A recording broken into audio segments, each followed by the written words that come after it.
Un truc qui m'a marqué aussi, c'est au niveau de la diététique. Tu disais encore récemment sur tes réseaux que les régimes restrictifs, ça sert à rien. Que si on s'entraîne intelligemment, on pourra même manger plus et on perdra quand même du poids.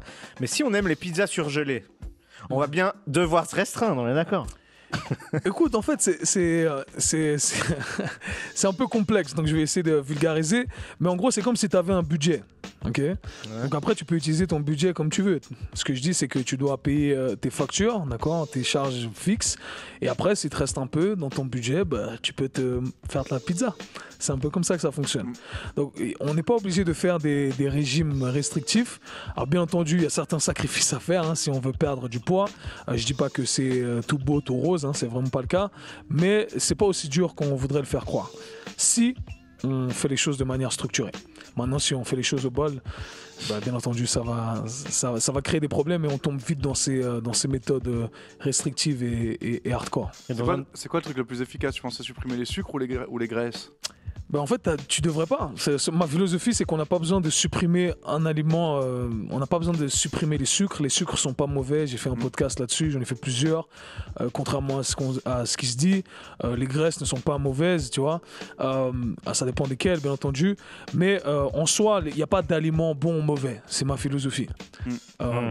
C'est un peu plus complexe, encore une fois. Mais je pense que de catégoriser ces aliments en tant que bons ou mauvais, ça développe pas mal de frustration. Ouais. Et plusieurs problèmes et ça t'amène à tomber dans des diètes restrictives. Et ce que je dis, c'est que pour perdre du poids, je vais le redire ici, il faut être dans un déficit calorique, c'est-à-dire qu'on veut dépenser plus que ce qu'on consomme. Aussi simple que ça. Donc tu peux manger tes graisses, tes sucres, etc.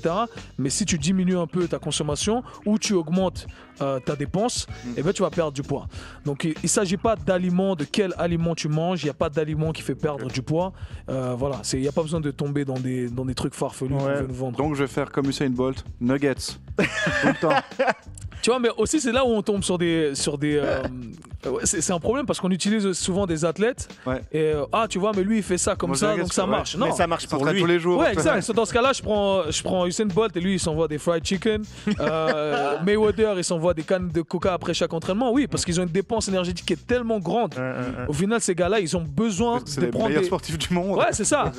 Ils ont besoin de prendre des aliments qui sont riches en calories et faciles à consommer, tu vois. Donc c'est un peu ça. Dans un de tes podcasts, Kevin Ferreira, tu parles de ces gens sur le net qui nous vendent justement des diètes avec un super corps et tout. Mais comment on peut faire? C'est quoi les signes? Comment on fait la différence entre les fakes et les vraies bonnes diètes? Où tu vois que c'est bidon?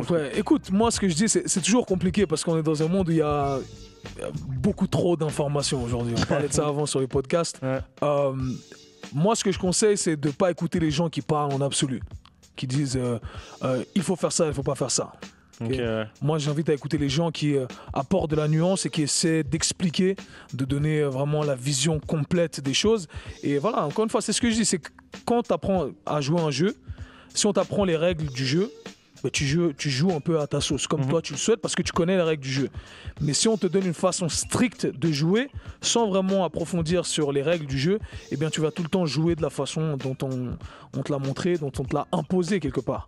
Et c'est pas nécessaire. Être moins excluant, c'est intéressant ça. Et puis tu disais une fois, pour ces pseudo-diètes, je vois toujours les photos avant-après, mais jamais la photo après-après. Qu'est-ce que tu voulais dire par là? Elle ressemblerait à quoi cette photo? En fait, les gens, souvent, ce qui se passe quand ils font des diètes qui sont très restrictives, eh bien, ils perdent du poids, certes, c'est bien.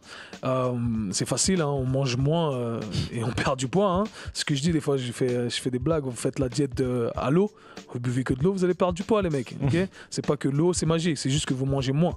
D'accord. Donc, le truc, c'est que à ce moment-là, on va mettre son corps dans un état de survie, on va cracher son métabolisme. Le corps est constamment en train de s'adapter. Et ce qui se passe, c'est que on peut pas soutenir cette diète sur le long terme. Alors au bout d'un moment, on va péter un plomb et on va manger tout ce qu'on peut manger. Et même si on revient simplement où on était avant, notre corps n'a pas la capacité d'utiliser tout le carburant qu'on lui donnait avant. Parce qu'il a dû se restreindre et diminuer sa base de référence en gros. Alors ce qui se passe, c'est que les gens, quand ils sortent de ces diètes restrictives, eh bien, ils reprennent le même poids qu'ils ont perdu, voire plus. J'ai expliqué, il y a tout un phénomène, il y a des mécanismes de défense, si on veut, qui se passent quand on fait une diète très restrictive. Et rebolote en fait, on reste coincé dans ce cercle vicieux, on perd énormément de poids. Pour la photo, pour les vacances, on reprend du poids, on se relance dans une diète très restrictive et voilà, on reste coincé dans cette rat race, voilà, et on n'y sort jamais.